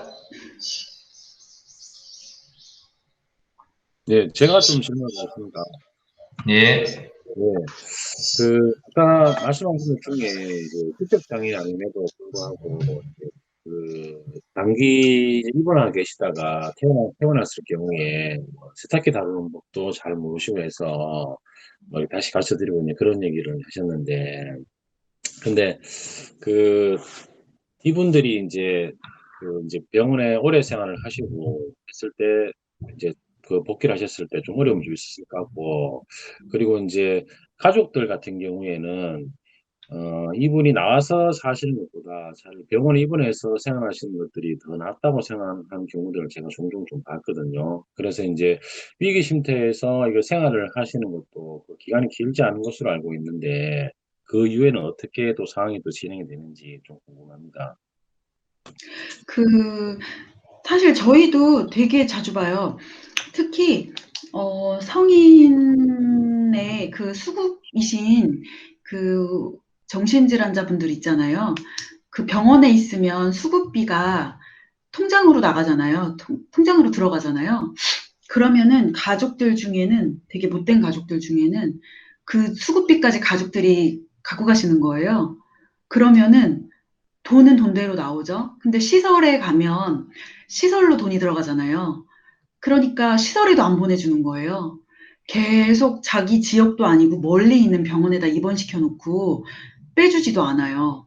근데 심지어 이분 나이가 40인데 병원에 입원한 지 10년이 됐고 너무 불쌍하신데 가족들이 그래도 엄마 아빠는 가서 제가 막 설득하면 엄마는 눈물이라도 흘리시는데 이제 제일 답이 없는 건 형제들만 남았을 때. 형제들은 뭐 얘기도 안 통해요. 긍정심도 없고 애처로움도 없고 그냥 놔둬라. 관리할 사람 없다. 뭐 걔 나와봐야 사고만 치고 뭐 이런다라고 해버리시거든요. 그러면서 이제 저희도 사례를 이제 왕왕 보게 되는데 사실은 정말 답이 없죠. 근데 이제 수급이신 분들은 그래서 장기 그 의료급여 센터가 보호자잖아요. 시장이. 수급이신 분들은. 그러기 때문에 이제 그런 분들은 의료급여 센터랑 같이 가서 퇴원을 시킬 수 있는 부분들이 이제 그런 부분들이고, 그런 분들은 저희가 이제 자립 지원주택이나 그렇게 해서 지원주택은 아까 최대 5년이라고 말씀드렸잖아요. 최대 5년까지 어떻게든 저희가 살면서 이분이 최대한 살 수 있는 집을 할 수 있을 때까지 저희가 좀 돈도 모으고 그래서 저희 쪽에서 지금 들어가신 분은 지금 한 6개월 정도 사셨는데 이분이 매달 한 100만 원씩 그래도 돈을 모으시더라고요. 그러면서 예, 그렇게 모아서 내가 지금 한 분은 자립체험주택 같은 경우에는 사실 월세도 안 들고 생활비도 안 들잖아요. 그래서 이분은 거의 한 달 동안 150만 원씩 모으셨더라고요. 그래가지고 자기가 풀옵션인 데를 그 직장을 한 5번을 옮겼어요. 그 6개월 사는 동안. 근데 5번을 옮겼는데 5번을 옮기는 동안에 우리는 5번이나 옮겼으니까 자립지원주택 가셔라라고 했는데 5번을 옮긴 거를 되게 긍정적으로 평가하시더라고요. 제가 5번을 옮겼는데 하루밖에 안 쉬면서 옮겨서 매달 일을 했어요. 그러니까 나는 풀옵션인 고시원 같은 데를 들어가 살면서 일을 해서 나는 계속 가서 살 수 있어요. 라고 하시더라고요. 그렇게 해서 또 가서 사시는 걸 보면서 그렇게 또 이렇게 자기를 좀 찾아와서 자기가 잘 지내는지를 좀 봐달라라고 하면서 그렇게 지내시는 분도 한 분이 있었고요. 네, 그래서 그분은 자립체험주택에서 그렇게 한 6개월을 바짝 사시면서 그렇게 좀 지내시는 분들도 있었고, 저희가 그래서 의료급여센터랑 지금도 3개월에 한 번씩 명단을 계속 받고 그렇게 있고요. 그리고 만약에 계속 가족들이 돈을 내면서 보험 환자분이신데 그런 분들은 사실은 답이 없는 것 같아요. 그래서 저희가 그 건강보험공단을 그렇게 찔렀던 거거든요. 그렇게 계속 쓸데없는 입원을 사실은 보험료에서 보험공단이 통합돌봄에서 같이 꼈던 이유가 보험료에서 되게 많이 나가고 있는 거잖아요. 쓸데없는 돈이. 그래서 요번에 통합돌봄에서 건강보험공단이 같이 들어간 거거든요. 근데 건강보험공단에서 물론 보험공단도 굉장히 많이 노력을 했어요. 명단을 주기 위해서. 반복된 입원, 이런 사회적인 입원, 내서 쓸데없는 입원들을 좀 막아보려는 그 명단들을 주려고 그래서 노인이나 장애인 쪽은 명단을 주고 그런 고위험이신 분들, 그러니까는 반복된 입원이신 분들의 명단을 주고 이분들을 지역사회로 끌어내려고 그 정신장애인이 1년 동안 입원해 있으면 그 입원료가, 보험료가 1년에 2천만 원인가 같은데요. 사회적인 입원이. 그러면 그 2천만 원이 한 사람이 2천만 원이면 이 2천만 원을 지역사회로 쓰면 사실은 주거 비용으로 저희 자립지원주택 한 채 하는데도 2천만 원이 안 들거든요. 이거 보증금 한 채 하는데 500만 원이고요. 월세가 10만 원이면 1년이면은 120밖에 안 들거든요. 그리고 생활비 해봐야 이거 2천만 원 안 들거든요. 그러면은 벌써 지금 몇 사람이 살 수 있는 건데, 그러면은 이것만 해도 벌써 얼만데, 사실 이거 생각해서 복지부에서 이걸 한 건데, 근데도 이제 보건공단에서 정신질환자를 명단을 빼내기까지 이 뭐 보완 체계가 몇 단계를 거쳐야지 들어갈 수 있는 거라서 자기들도 못 들어간다는 거예요. 그렇기 때문에 사실 그거는 많이 제한점이 있는 것 같아요. 그래서 명단 공유가 안 됐던 거고, 저희도 그 부분에서는 참 안타깝고, 그래서 저희도 보험이신 분들은 제한이 많이 되고, 급여이신 분들은 그래도 저희가 찾아가서 퇴원에 대한 여지가 좀 있는 거고, 그나마 저희가 좀 희망을 걸고 있는 건 그 지역마다 기초 정신건강 기초심사위원회라고 있어요.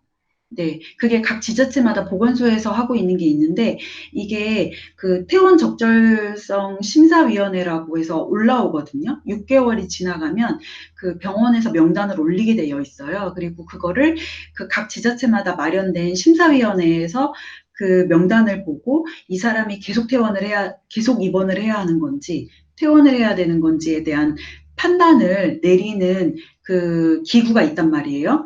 거기에서 한 번씩 거르게 되어 있기는 해요. 근데 거기에는 급여 환자나 보험 환자를 따로 구분하지 않고 보게는 되어 있어요. 그래서 그쪽에서도 저희가 한 루트로 그 퇴원 환자를 좀 보고는 있어요. 그래서 그 부분이 조금 있지는 않나. 근데 그 부분도 코로나 때문에 사실 병원에 대한 출입은 안 돼서 많이 제한은 되고 있죠. 예, 혹시 이순정 쌤이나 혹시 전영선 관리자님 뭐 얘기하실 거 없으신가요? 네, 저희 같은 경우 지금 정신장애인분이 지금 3분 정도 입주를 해서 있는 상황인데요. 우선 뭐 2분 같은 경우는, 여자분 같은 경우는 지금은 잘 지내고 계시고, 한 분 남자분 입주하신 분은 작년 1년은 잘 지내셨지만 오래돼서 초기에 제일 문제됐던 그 약물 복용을 중단한다고 하셔서 처음에 조금 굉장히 난감했는데, 저도 이제 정신장애 관련해서는 제가 전문적이지가 못하다 보니까 우선은 병원의 선생님한테 의뢰를 해보자. 그래서 거기서 괜찮다고 하시면 저희도 별 문제는 없지만 지금 상황에서 이렇게 끊는 거는 안 된다고 안내를 해서 어떻게 잘 그렇게 마무리는 됐는데, 그쪽 같은 경우 약물 복용이 그러니까 제일 주가 된다고 안내는 받았거든요. 그래서 만약에 이렇게 하시는 분들이나 아니면 관리, 약물 복용되는 부분에 대한 관리를 어떻게 진행을 하고 계시는지 사례가 있으면 좀 알려주시면 감사하겠습니다. 저희도 마찬가지로 약물 복용이 정말 중요하긴 해요. 정신질환자 같은 경우에는 그 약물에 대한 부분은 뺄 수가 없는 것 같아요. 근데 저희도 이제 뭐 항상 인권적인 면에서 뭐 그런 얘기도 하긴 하거든요. 이분들도 약물을 거부할 권리도 있다. 약을 안 드실 권리도 있다라고 얘기는 하는데, 그럼에도 불구하고 이제 이분들이, 저희도 이제 아까 선생님도 이제 너무 좋게 말씀을 해주셨는데, 약을 끊을 때조차도 그러면 주치의랑 상의를 해보자. 약물을 조정할 때도 그게 제일 저희한테는 이제 안정적인 부분이기는 한데, 그래서 이분들이 저희한테 말을 안 하고 몰래 약물을 끊을 때 이상 조짐이 좀 보이죠. 그렇기 때문에 저희가 1:25로 낮추고자 계속 노력했던 이유는, 이분들이 약물을 끊을 때도 그러면 자주자주 병원에 가서 약물을 조정하거나 할 때 저희가 자주 가서 뵙고, 그러면서 그런 이상 조짐들을 계속해서 모니터링을 좀 하고, 그런 징후에 대한 변화들을 좀 계속 좀 체크를 해보려고 하고, 네, 그런 변화들을 좀 빨리 캐치를 하려고 좀 노력을 하고 있고요. 근데도 불구하고 이분들의 약물 관리가 잘 안 되는 분들이 있어요. 뭐 본인들이 사실은 약봉지 뜯은 거 보여주고 먹었어요 하면 사실은 뭐 해결책이 없거든요. 그래서 저희는 아까도 왜 저녁 밤 10시까지 근무한다고 했잖아요. 그러면 저희가 위기 대응으로 출동을 이제 밤에 경찰이 전화 와서 출동을 나갈 때가 있지만 사실은 그게 매일매일 뭐 계속해서 전화가 오는 건 아니거든요.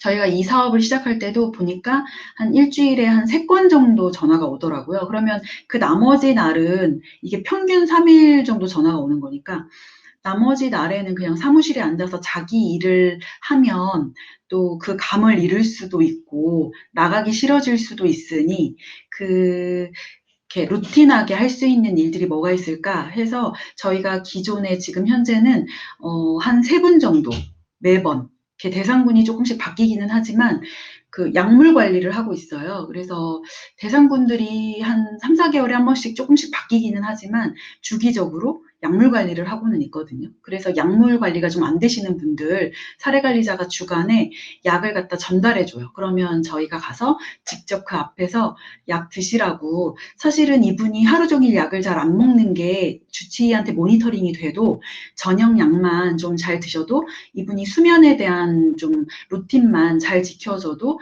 이렇게 증상이 확 나빠지거나 하지는 않거든요. 하루에 한 번만 제대로 좀 드셔도. 그렇기 때문에 저녁 약을 좀 드시는 분들, 그게 저희가 지금 루틴하게 한 3집 정도는 꼬박꼬박 방문을 하고 있어요. 그렇게 해서 방문을 해서 그런 약물 관리 하시는 분들이 있어요. 네, 꼭 필요하신 분들은. 네, 그래서 약물을 꼭 필요로 하신 분들은 그렇게라도 관리를 하고 있기는 해요. 네, 근데 나이가 너무 들고 사실은 그런 분들은 뭐 의사분들도 이렇게 본인이 워낙 약물 관리가 잘 되신 분들 중에서는 또 약을 너무 많이 드셔서 문제가 되시는 분들도 있고 하루에 막 3봉지씩 뜯어 드시는 분들도 있고 약을 너무 안 드셔서 문제가 되시는 분들도 있고 저희도 각양각색이라서 네, 뭐 가족이 같이 사는 분들은 당연히 가족이 할 수 있게 해드리지만 혼자 사시는 분들 중에는 저희가 그렇게 뭐 주간에 가서 약물 관리가 되시는 분들은 주간에 가지만 이제 야간에 가는 그렇게 하는 분들이 저희도 지금 현재 등록 대상자 한 560명 정도 현재는 되거든요. 그 중에 한 30명 정도는 약물 관리를 그렇게 하는 것 같아요. 주야간으로. 네, 필요한 것 같습니다. 약물 관리는. 네. 그리고 정 안 되시는 분들은 저희 주사제도 맞추는 분들이 있어요. 한 달에 한 번씩 꼭 가서 주사를 해요. 네, 그래서 주사 맞고 오시는 분들, 그러니까 가족도 없고 또는 이분이 굉장히 좀 난폭해서 저녁마다 가서 약물 관리도 안 되시는 분들은 한 달에 한 번씩 가서 주사 같이 맞고 오시는 분들도 있어요. 그렇게 약물 관리하시는 분들도 있고. 네.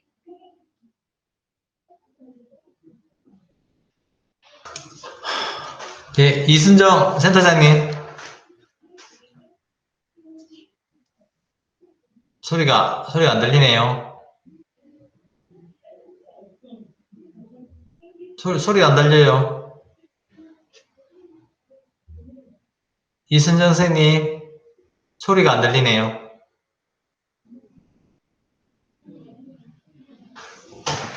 이순재 소리가 안 들려요. 예, 뭐 마이크 준비 좀 하시고 제가 좀 질문을 드리겠습니다. 지금 입주자분들이 대부분 다 이제 증상이 안정적인 분들을 다 입주를 시켰다. 그렇게 얘기를 하셨고. 그리고 이제 장기 입원이 된 분들을 이제 입주를 시키고자 했다. 이러고 하셨는데, 정신요양시설에 계신 분들은 사전에 입주에서 배제가 되었나요? 네, 다시. 정신요양시설에 계시는 분들은 여기에 커뮤니티 케어에 참여하는 게 배제가 원래 되었나요? 처음부터?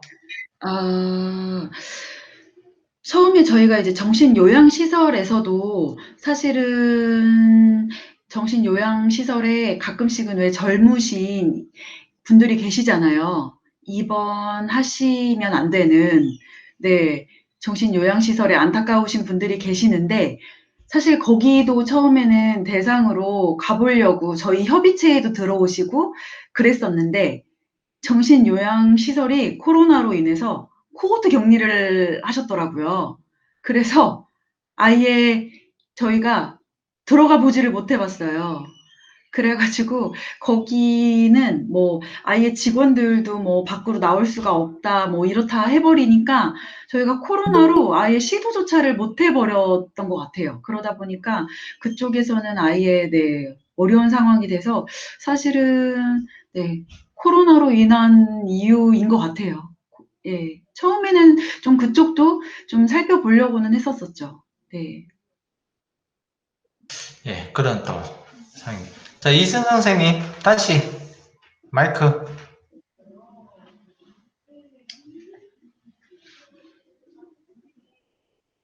이승 선생님 지금 마이크가 원활하게 지금 작동이 안 되고 있습니다.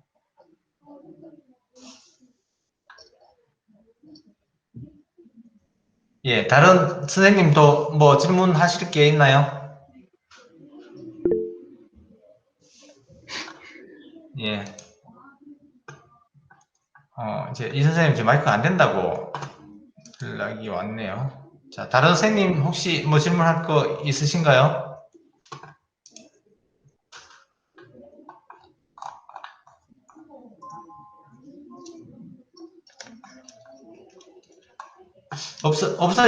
없으신가요?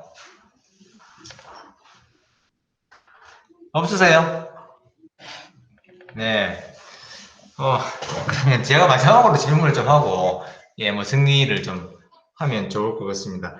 뭐 중간에 하여튼 이 선생님 마이크 다시 한번 점검해 주시고, 지금, 화성의 정신장애 커뮤니티 케어 중에 가장 중요한 핵심 포인트가 지역 케어 회의가 가장 중요한 어떤 회의라고 저는 봅니다. 예, 그래서 저희들이 지금 남구 자립주택하고도 진행을 하고 있고, 다른 지역사회하고 진행을 하고 있지만, 대부분 다 지역사회로 저희들이 자립 지원을 할 때, 가장 문제가 되는 것은 뭔가 하면, 기관이기주의가 상당히 강한 사항입니다. 그래서, 우리 기관은 뭐 무용고자인 분들에 대해서는 못 받겠다. 그렇고 뭐 하면 받겠는데 뭐 하면 못 받겠다. 이런 어떤 그 전제 조건을 내세우면서 그 입주가 안 되고 이제 또 지원이 안 되는 어떤 그런 사항입니다. 그래서 이게 좀 정말 이게 탈설이나 자립 지원에 있어서 시설과 그리고 지역사회가 뭔가 좀 연결이 돼야 되는 사항인데 그런 어떤 좀 구심점이 없는 사항이라서 이게 가장 심각한 문제인데, 화성시에서는 지역케어 회의가 이게 상당히 중요한 포인트라고 저는 보는데, 여기에 대해서 조금만 설명을 해주면 고맙겠습니다. 네, 우선은 지역 케어 회의가 사실은 이게 읍면동에서 주축이 돼야 한다고 복지부에선 얘기했지만 사실은 추진단이 저희는 보건소다 보니까 보건소가 저희는 주축이에요. 그리고 보건소에서 주축이 되고는 있지만 사례를 발굴하는 것도 저희 센터에서 정신건강복지센터에서 하고 있고 그리고 저희는 자원을 갖고 있는 것도 저희 정신건강복지센터가 갖고 있단 말이에요. 그리고 저희 정신건강복지센터의 대부분의 자원을 마련해주고 있는 예산처가 이 보건소, 시 자체란 말이에요. 그러다 보니까 대부분의 이런 회의에서 결정되고 자원을 하고 있는 대부분의 것들이 다 보건소와 저희 센터에서 대부분이 이 하고 있는 것들을 결정을 하고 있어서 사실은 이 읍면동이나 이런 곳에서는 추가적인 뭐 수급이라든지 이런 부분들이 결정이 되고 이 뭐 자립재원주택, 자립지원주택, 가사 뭐 이런 것들이 보건소나 이런 곳에서 같이 결정이 되고 나면 사실 저희는 뭐 무용고자나 이런 것들이 별로 크게 고려할 대상이 아니라 어렵지 않게 그냥 입주가 가능하게 돼버리는 거예요. 그러니까 저희는 그런 것들이 전혀 고려 대상이 아니고 저희한테는 그런 조건들이 거의 따라붙지 않게 그냥 바로 입주, 뭐 바로 이런 것들이 이제 진행이 되다 보니까 사실은 저희는 시에서 운영하는 것과 마찬가지의 개념을 좀 갖게 돼서 그냥 민간에서 운영하는 사실은 그런 부담들이 저희한테는 사실 조금은 적게 되는 거죠. 그러니까 뭐 인원에 대한 부담, 뭐 이분이 돈을 혹시나 안 내고 뭐 아니면은 갑자기 없어지고 이런 거에 대한 부담이 지역 케어 회의에서 공무원들이 같이 참여하고 거기에서 결정이 되고 이런 것들이 저희한테는 사실 부담이 굉장히 없어서 저희는 지역 케어 회의에서 자립지원주택이나 지원주택 이런 것들이 결정이 되면 사실 저희 기관에서 운영을 하고 있지만 저희 기관에서도 부담이 없어지고 그러다 보니까 저희는 이런 데 입주하는 결정을 지역케어 회의를 무조건 하고 싶어 하고 지역케어 회의에서 공무원들은 또 같이 몇 명이 같이 결정하니까 그들도 부담이 없고 그러다 보니까 지역케어 회의가 굉장히 좀 중요하게 되고 그렇게 되고 이제 지역케어 회의에 참여한 이 공무원이나 민간들도 대부분의 자원들을 갖고 있는 저희 센터나 다른 데서도 같이 참여하니까 좀 해답을 가지고 참여하는 기관들이 좀 있으니 좀 더 그들도 아 뭔가 답을 가지고 참여하는 거지라고 해서 좀 다들 좀 편한 마음에서 좀 참여하고 그러다 보니까 좀 되게 쉽게 좀 개최도 되고 1시간 내에 회의가 좀 끝나고 그런 부분들이 좀 있는 것 같아요. 그래서 이렇게 좀 결정도 빨리 되는 것 같고, 예, 그런 부분들이 없지 않아 있는 것 같습니다. 네. 알겠습니다. 그 추후에 거기에 대한 네. 구성원하고 이런 부분들을 네네네. 그걸 다시 한번 저희가 네. 개별적으로 접촉을 해서 이 네. 부분은 중요한 회의인 것 같습니다. 그리고 지금 이선정 선생님이 지금 마이크가 안 되는 상황인데, 네. 지금, 예, 지금 메모 보실 수 있나요? 그 보시고 네, 답변을, 예. 중복 서비스가 없어요. 그 지역에서는 사실 정신장애인 대상으로 아까 제가 처음에도 잠깐 말씀드렸지만 그 장애인 복지관에서는 정신장애인 대상으로 하는 서비스가 아예 없고요. 읍면동이나 종합사회복지관에서도 정신장애인 대상 서비스가 아예 없었어요. 그래서 정신장애인 대상으로 하는 서비스가 저희 정신복지센터에서 만들지 않으면 아예 없었어요. 그래서 저희가 만들었을 때 이게 다 처음이에요. 그래서 중복 서비스가 아예 없어요. 그러기 때문에 조율을 할 필요도 없고, 그러기 때문에 지역 케어 회의도 저희 센터가 참여하지 않으면 자원이 거의 전무한 상태예요. 그리고 정신재활 시설이 화성시 지역에 물론 있어요. 입소시설과 이용시설이 있는데, 아까도 저희 화성시 지도 보여드렸잖아요. 물론 서울시 같은 경우에는 이용시설이나 입소시설이 바로 옆에 있는데, 센터에서 이용시설을 또 만드는 거는, 물론 저도 그건 말이 안 된다고 생각해요. 바로 옆에 이용시설이 있는데, 센터에서 굳이 만들어서 이용 서비스를 줄 필요가 없죠. 네. 근데 화성시는 아까도 말씀드렸지만 서울시 면적의 1.4배고 편도거리가 막 2시간 걸린다고 말씀드렸잖아요. 근데 이용시설이 없어요. 없다 보니까 그 복지부에서는 이용시설을 많이 늘려서 정신장애인들이 낮 시간에 갈 곳을 만들었으면 좋겠는데 민간이 와서 여기에 이용시설을 만들 수 없는 상황에서 이용시설을 만들으라고 할 수도 없고 시설 하나를 만들기가 사실 어렵다 보니까 센터에서는 사실 이미 있는 공간에 이용할 수 있는 공간 하나를 만드는 건 사실은 그 이용시설 하나 만드는 것보다는 쉬운 일이거든요. 그러다 보니까 센터에서 요 기능을 하게 된 것 같아요. 그래서 네, 정신재활 시설이 당연히 있었다라고 하면 저희가 요런 고민을 하지 않았을 텐데 없고 민간에게 와서 이걸 만들으라고 얘기할 수 없었기 때문에 저희가 요 기능을 하려고도 고민을 했던 것 같고 만약에 저희 여기에 이용시설이 있었다면 저희가 이용에 대한 서비스를 주지 않았겠죠? 네, 주거가 옆에 있었다면 아마 하지 않았을 것 같아요. 근데 주거나 이런 부분들이 없었기 때문에 예, 요런 부분에 대해서 고민을 했었던 것 같아요. 그래서 센터나 이런 곳에서도 만약에 옆에 당연히 있다면 요런 서비스들을 하지 않고 다른 고민을 하면 되지 않을까라는 생각이 예, 듭니다. 네.